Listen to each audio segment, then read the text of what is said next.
Le livre de Smart Job pour parler des femmes au travail, de leur confiance au sein d'une entreprise, à travers ce livre écrit par Lucille Quillet, Devenir badass au travail, le guide ultime pour en finir avec le syndrome de l'impostrice, édition Diathéno. Bonjour Lucille. Bonjour. Je suis très heureux de vous accueillir. D'abord, juste un mot. Badass comme ça. Oui. C'est un choix radical que vous faites dans le titre. Oui, c'était pour y aller concrètement, clairement, direct. Alors, souvent, on me demande qu'est-ce que ça veut dire. Je suis allé voir la définition. Badass, alors. C'est des femmes qui ont une sorte de courage. Alors, c'était d'abord attribué aux hommes, et puis ça a été ensuite attribué aux femmes. Voilà, badass, on traduit souvent par dur à cuire. Ouais.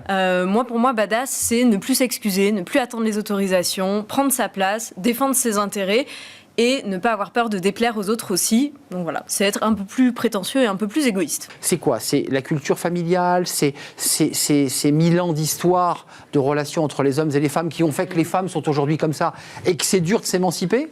Ça vient de l'éducation qu'ont reçue les petites filles, et moi y compris, et pourtant je ne suis pas très très vieille, mais de rester à sa place, de vouloir plaire aux autres, de rester sage, gentille, et d'être aussi dans le care, d'être dans le service aux autres, ce qui fait que les femmes au travail, elles vont vouloir rendre service, elles vont vouloir passer pour les filles sympas.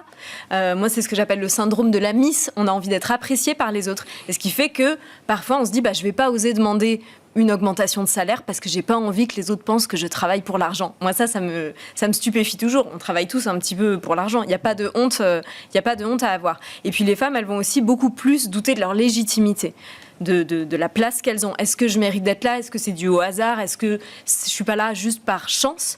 Et ça aussi, c'est qu'elles sont très perfectionnistes. Elles se remettent beaucoup en question. Elles se responsabilisent beaucoup à la place des autres, plus que les hommes. Ce qui fait que du coup, quand elles démarrent dans la vie active, elles ont un peu quelques mètres de retard sur la ligne de départ. Là aussi, page 108, vous faites un petit focus sur les femmes à qui on coupe la parole en réunion. Oui. Et ça, vous devez les croiser parce que vous êtes coach. Oui. Et que cette chose-là, vous l'entendez tout le temps. Oui. J'ai essayé, mais j'ai pas pu. Oui. On m'a pas laissé le dire. La réunion se terminait, on m'a dit au revoir. Voilà. Enfin, comment on s'impose là? Comment on fait là?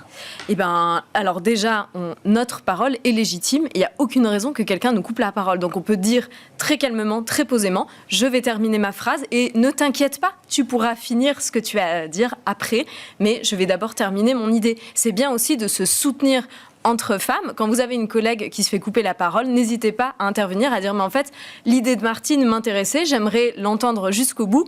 Merci de la laisser terminer son idée.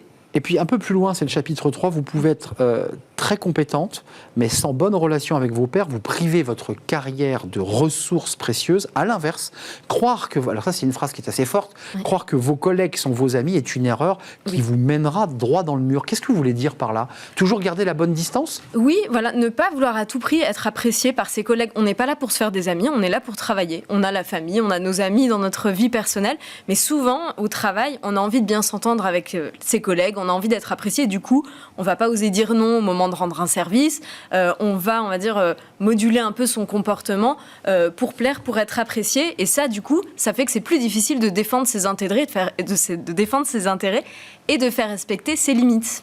Merci Lucille Quillet. Le prochain livre, c'est quoi? Parce que vous aviez fait un best-seller qui était le prix à payer. C'est quoi le prochain bouquin? C'est une surprise. La surprise. Voilà. Eh bien, vous reviendrez nous en parler de cette surprise. Merci beaucoup. Merci d'être venu sur notre plateau. Devenir badass au travail, édition Diathéno. C'est pas que de la théorie, c'est de la pratique. Oui. Ce sont des outils pratiques qui vont vous accompagner pour devenir solide, costaud. Solide, des conseils concrets. Merci Lucille de nous avoir accompagnés pour le livre de Smart Job. L'émission est terminée. Évidemment, on se retrouve très très prochainement. Merci à toute l'équipe. Merci à Lucille. À Alice, lapsus, Lucille est avec moi, Alice à la réalisation, merci à Saïd pour le son et merci à l'équipe de programmation Nicolas Juchat et Alexis que je n'oublie pas, je vous salue, merci pour vos messages et votre fidélité, à bientôt.